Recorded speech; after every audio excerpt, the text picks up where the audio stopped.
All right, so welcome to our mini review lecture on transcription. So previously in class, we had discussed replication, which essentially uses DNA as your template. So remember, that was one of the things that we had to know in that chart that is on the PowerPoint. So much like replication, DNA is still your template in transcription.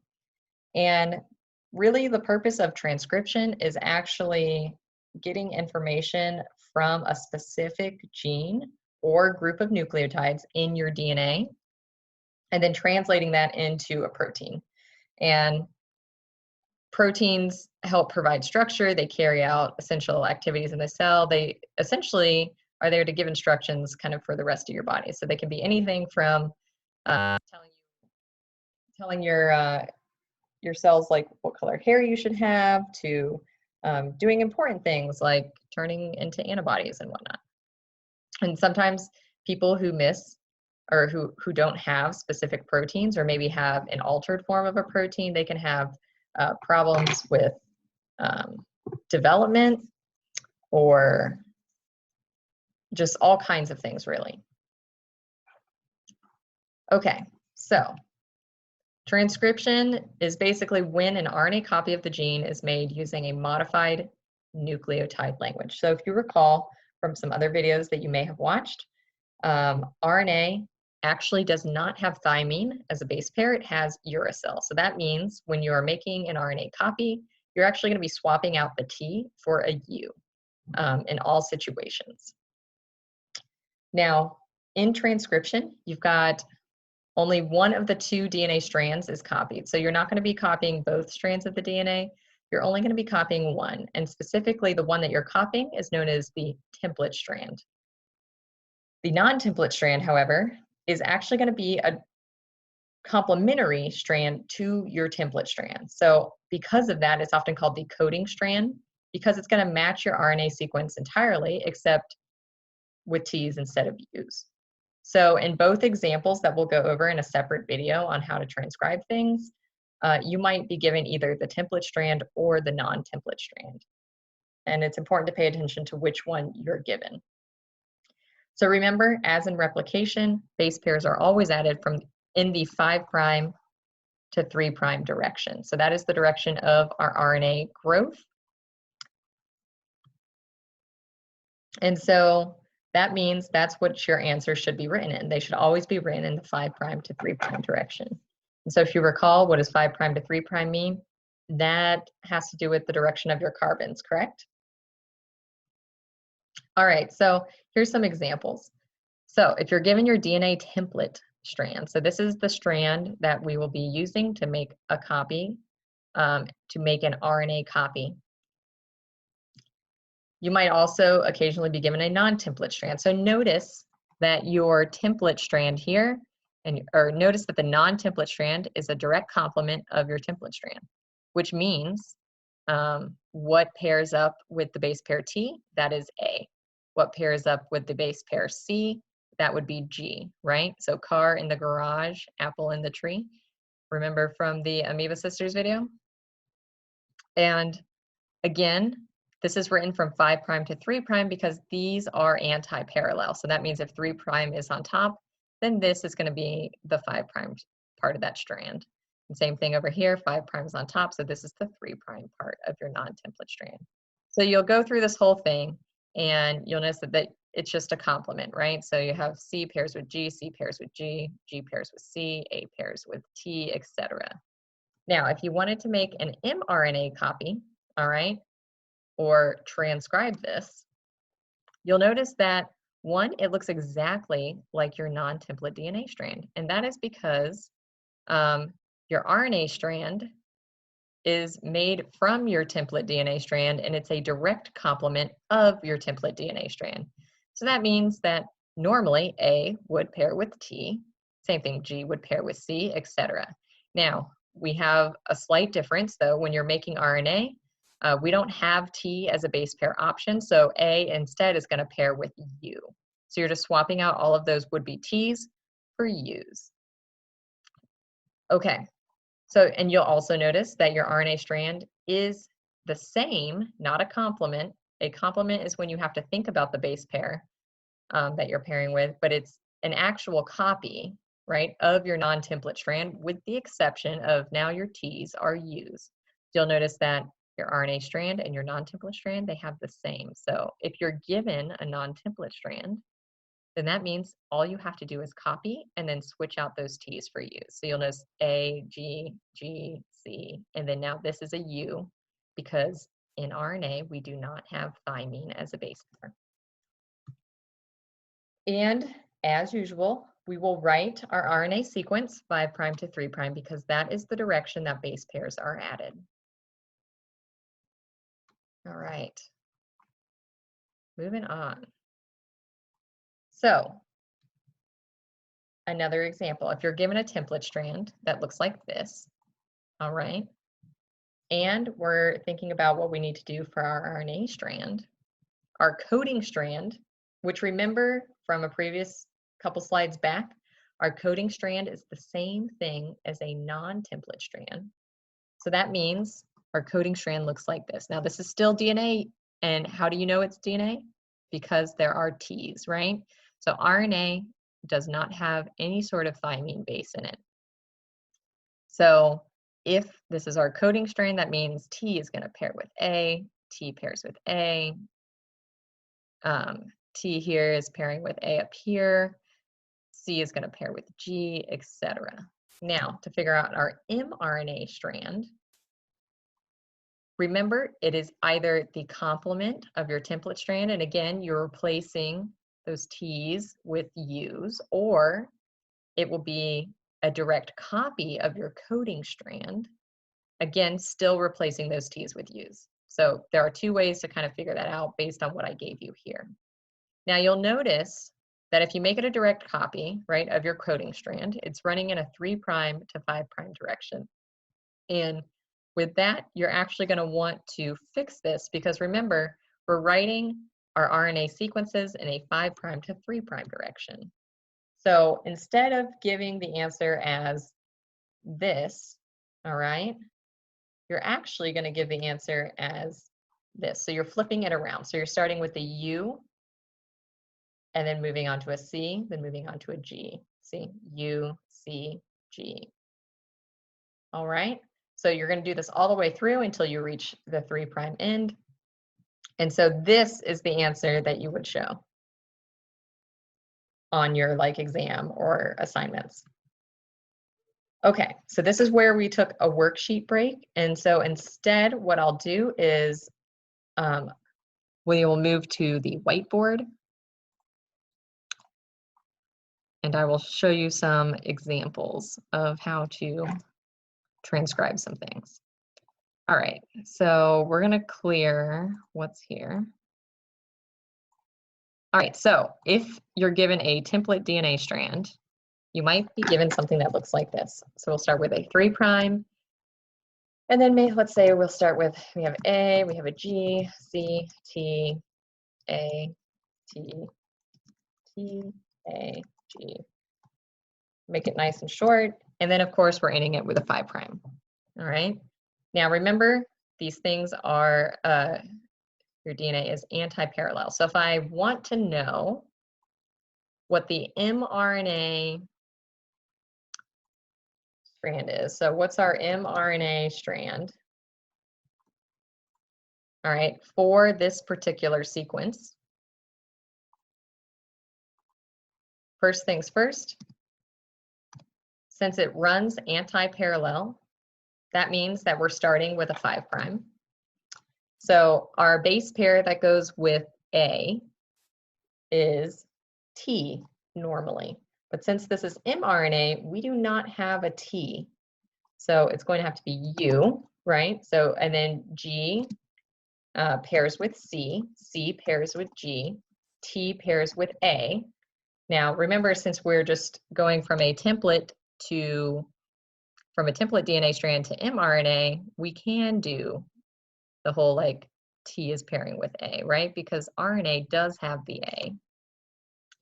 All right, and then A pairs with T normally, except we don't have access to a T base pair or a T nucleotide. So instead, this is U. And then we have T pairs with A, T pairs with A. And then A is going to pair with another T. So that's going to be U again. And then G is going to pair with a C. And then we're going to end it up with 3', right? Because these still run anti-parallel. Now remember, the reason why we actually thought about the base pairs that pair up together is because we were looking at a template DNA strand. If instead you were given a non-template DNA strand, also known as the coding strand, then you would have kind of a different answer. So if you were given instead the coding strand or the non-template DNA strand, let's just say we're going to start easy. We're going to start with 3', and then we go, let's see. Oops. All right. So now let's say our non-template DNA strand looks like this. Now, because it's non-template, that means we can actually just directly copy those base pairs. The only difference is we have to swap out some T's for U's.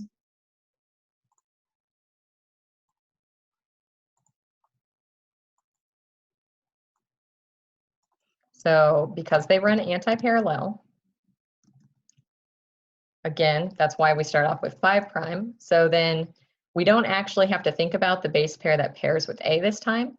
We just have to copy it directly because it is a non-template DNA strand.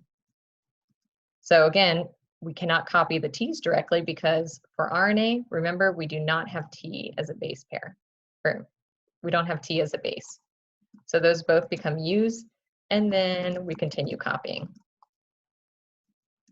And then we end it with a 3', because remember, it's anti-parallel, right? All right, so again, in both these examples, your mRNA is running from 5' to 3', so this is acceptable. But you could also be given, let's just say, a template DNA strand.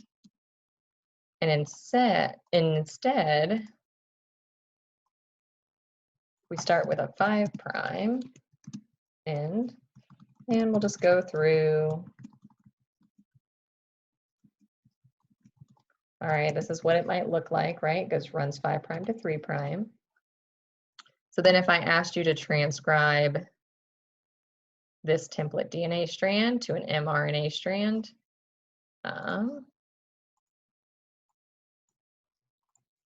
mRNA,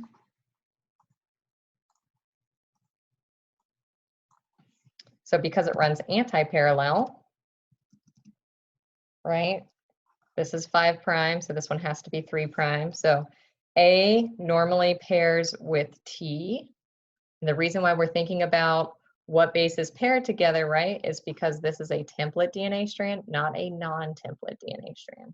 So because A normally pairs with T, but we do not have T as a base pair in RNA, it becomes a U instead. G is going to pair with C. T, again, is going to pair with A. Another A. A is going to pair with a U.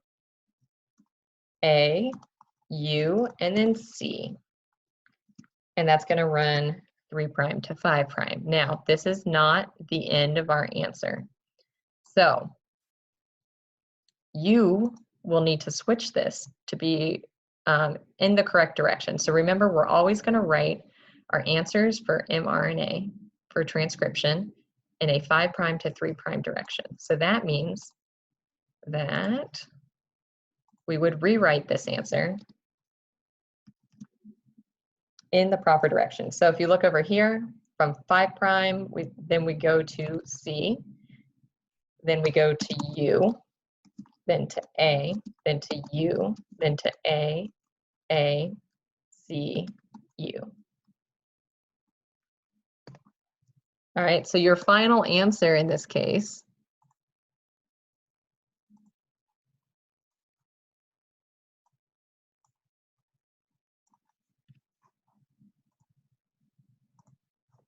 all right, is 5' to 3', right? That's the important part. 5' to 3'.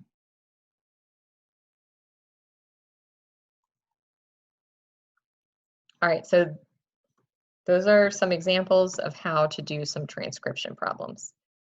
We're going to go back to our PowerPoint. And then this is where I will stop it for now. So before we move on to translation, I will just give you a brief kind of introduction as to like, how do we know what parts of the DNA we should transcribe, right? So during transcription, it's not like replication where you are replicating the entire genome or chromosome in that case. For transcription, you're only going to be transcribing certain sections of the DNA, so certain little bits of nucleotides. And so in order to know what sections you're supposed to be transcribing, there are certain sequences that kind of tell the RNA, the RNA primer, like where to start transcribing. And so it's initiated at what is known as a promoter sequence, and it terminates at what is known as a terminator sequence. So you can think of a start button is the promoter, and then the stop button is the terminator, which is kind of fun to say. So, and again, just like you write your transcriptions in a 5' to 3' direction, the transcript is synthesized in the same direction. That's why we write it in that direction. And so an example of a promoter is known as it's called the Tata box. And you'll notice that the template strand, when you transcribe it, it says TATA, right? So our mRNA copy will have this kind, or our non-template strand will have this. And then our mRNA copy, of course, is going to substitute those T's. So a gene, of course, is located on only one of those two strands, and that gene will be located on the template strand, right? Which is why we do not transcribe our non-template. Okay, so before we move into translation, you have to know like how we actually transcribe things. So there's this protein called sigma factor, and it binds to and helps RNA polymerase, which begins the whole process of transcription, recognize the promoter and the terminator. So that's really what you need to know there. And you can think of RNA polymerase very much like DNA polymerase. So in replication, DNA polymerase is the one who like put down the base pairs, right? But there was a primer to kind of tell it where to go. This protein is essentially that primer that helps RNA figure out where to start and stop. So once bound, RNA polymerase then performs multiple jobs. It'll pull apart those DNA strands, aka breaks those hydrogen bonds, and then it'll start synthesizing the RNA copy. And that's what you guys essentially did. So I had you guys figure out what the RNA copy would look like, and that's what's happening there. So you've got this region with a particular sequence. That would be your promoter region, and that is where it basically tells polymerase to start. And then you have a terminator region, which will tell RNA polymerase to stop. Okay, so transcription itself is going to have three main steps. It's going to have initiation, elongation, and termination.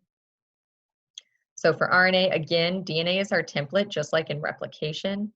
But this time, instead of building another DNA strand, you are building an RNA strand. And that's what I had you guys do in those examples. Your building blocks, again, are going to be those nucleotides. But remember, RNA does not have thymine as a base. Okay, so our start signal for transcription starts with a promoter sequence, or part of the DNA sequence that it looks a specific way. Sigma factor is that protein that's going to come in and tell it's going to come in and tell RNA polymerase where to bind. It will bind to the promoter. Elongation occurs when RNA polymerase builds the RNA, and then it adds nucleotides to the growing chain. And then they will receive some sort of terminator sequence, so that will be your stop signal. And that once it reaches that DNA sequence, RNA polymerase will then disassociate from the DNA. So you should be able to explain this process to me either on a quiz or an exam. Okay, so far I've been using the word mRNA a lot. We've also watched some videos on the different types of RNA. So mRNA is going to be your messenger RNA. So it's kind of in its name. Messenger, you think of you're sending somebody a message, right? So basically mRNA contains the information that you need to build a protein. It's going to be used as a template for translation. So it's really important in that matter. Ribosomal RNA, or rRNA, actually helps form ribosomes, which will be the location of protein synthesis. So it's kind of a different type of RNA. It's not involved necessarily in the transcription process that you just learned about. And then we have transfer RNA. And transfer RNA is also known as tRNA. It's a transfer of amino acids to the growing peptide chain. And we'll talk about what that means a little bit later in translation. So far we've talked about replication and we've talked about transcription, and this is where I will end this particular video. There will be another video posted for translation.